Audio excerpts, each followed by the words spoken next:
एक छोटे से जंगल में शेरनी अपने 2 बेटों को जन्म देते ही मर जाती है। शेरनी के दोनों बेटे बहुत ही ज्यादा सुंदर और बिल्कुल सफेद दूध जैसे थे। तभी वो दोनों भूख लगने की वजह से जोर जोर से रोने लगते हैं। वहीं से गुजरने वाली एक गाय को उनके रोने की आवाज सुनाई देती है। तब गाय उन दोनों के पास जाकर देखती है कि शेरनी मर चुकी है और उसके दोनों बच्चे खड़े रो रहे हैं। उनको देखकर गाय को उनके ऊपर बहुत दया आती है। अरे अरे बेटा, तुम रोते क्यों हो? तुम्हें भूख लगी है ना? कोई नहीं, मैं तुम्हें दूध पिलाती हूँ।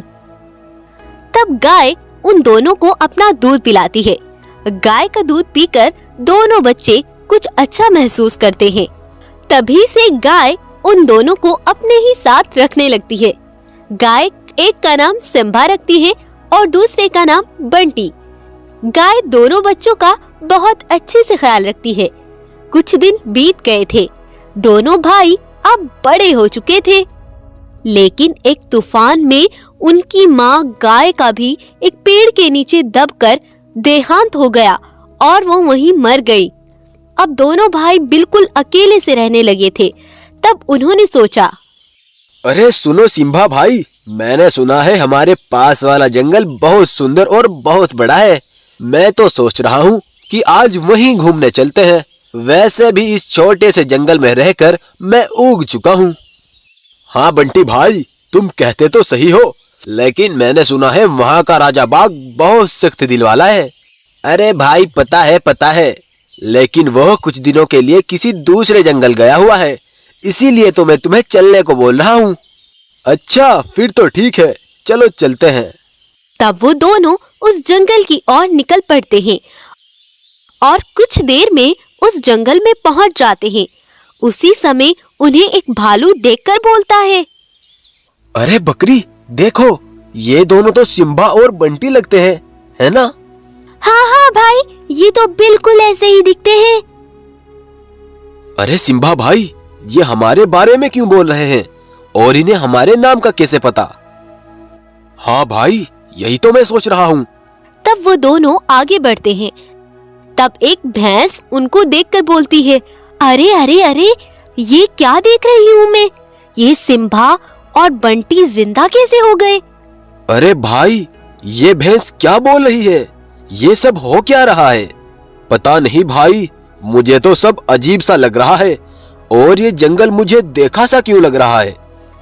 तभी उन दोनों की नजर एक बूढ़ी शेरनी पर पड़ती है, जो कि एक पेड़ से बंधी हुई थी। तब वो जैसे ही उसके पास जाते हैं तो वो शेरनी बोलती है, मुझे मालूम था कि भगवान तुम्हें जरूर भेजेगा। आज भगवान ने मेरी सुन ली है। बेटा, अब चाहे मुझे मौत भी आ जाए, मुझे कोई फर्क नहीं, क्योंकि सिर्फ एक बार मुझे तुम्हें जी भर के देखना था। ये आप क्या बोल रही हो? क्या आप हमें जानती हो?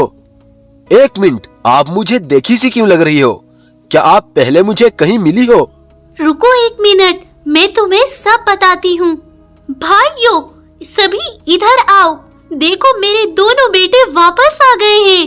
तब सभी जानवर वहीं इकट्ठे हो जाते हैं। तब सिम्बा और बंटी को खड़ा देख सभी जानवर दंग रह जाते हैं। अरे भानवी, ये तुम्हारे बेटे जिंदा कैसे? मैंने तुमसे कहा था ना कि मेरे बेटे एक दिन जरूर आएंगे। और देखो, भगवान ने इन दोनों का फिर से पुनर्जन्म किया है। आप क्या बोल रही हो? मुझे कुछ समझ नहीं आ रहा। बेटा, अब से 25 साल पहले तुम्हारे पिता गब्बर शेर इस जंगल के राजा थे। वो पूरे जंगल पर राज करके सभी जानवरों का अच्छे से ख्याल रख रहे थे। हम सबका जीवन बहुत अच्छे से गुजर रहा था, लेकिन किसी दूसरे जंगल का एक लुटेरा बाघ हमारे जंगल का राजा बनने का प्लान बना रहा था। ये हमें बिल्कुल मालूम नहीं था। वो बाघ एक जंगल में गया और रीनी गाय से जाकर बोला, अरे गाय बहन, मैं बहुत दूर से चलता हुआ यहाँ आया हूँ। अच्छा, आखिर क्या बात है बाघ? गाय बहन, बात ऐसी है कि कुछ लुटेरों ने हमारे जंगल में घुसकर हमारे ही सभी जानवरों को कैदी बना लिया है। वो सभी मुसीबत में हैं, इसीलिए मैं यहाँ का जो बहुत बड़ा जंगल है उसके राजा से मदद मांगने आया हूँ। क्या तुम मुझे उस जंगल का पता बता सकती हो?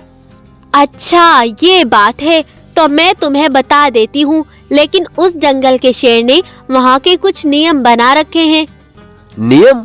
कैसे नियम गाय?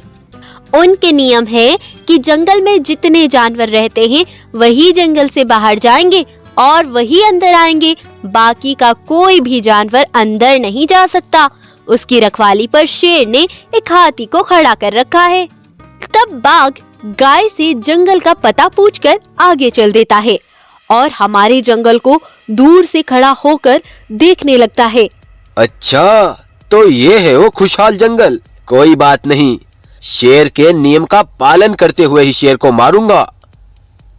तब बाघ को एक भालू जंगल से निकलता हुआ दिखाई देता है, तो बाघ उसका पीछा करता है और कुछ दूर जाकर उसे मार डालता है।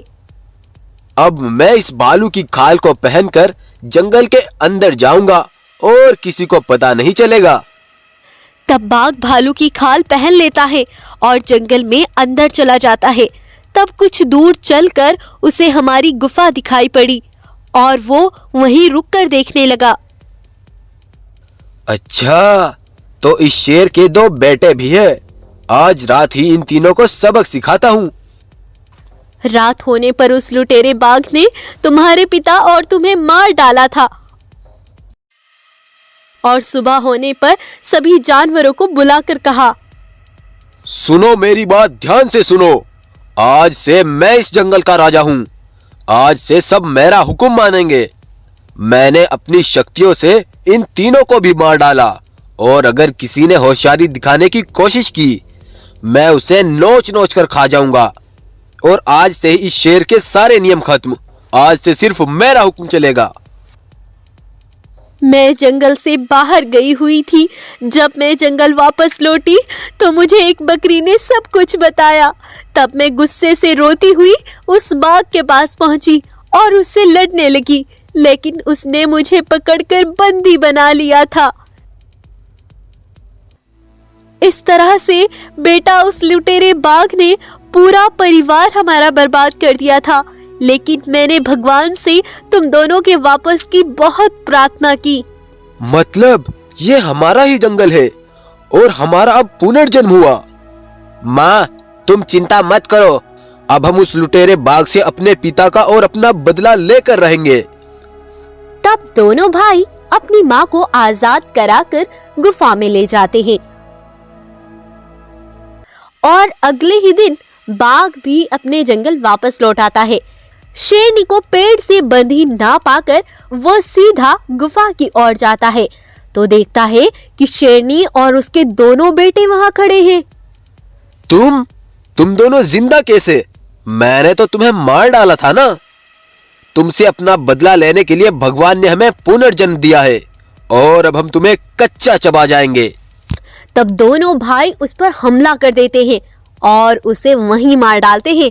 वहीं पर उस लुटेरे बाघ का अंत हो जाता है और उसके बाद से दोनों भाई वहां के राजा बनकर अपनी माँ के साथ हंसी खुशी रहने लगते हैं। इस तरह 2 भाइयों का पुनर्जन्म हुआ और उन्होंने अपने पूरे परिवार का बदला लेकर जंगल को फिर से खुशहाल कर दिया। तो अगर आपको आज की हमारी स्टोरी अच्छी लगती है तो इसको लाइक और शेयर जरूर करें। फ्यूचर में ऐसी इंटरेस्टिंग यूनिक स्टोरीज के लिए आप हमारे चैनल को सब्सक्राइब करने के बाद बेल आइकन को जरूर दबाएं। Thank you.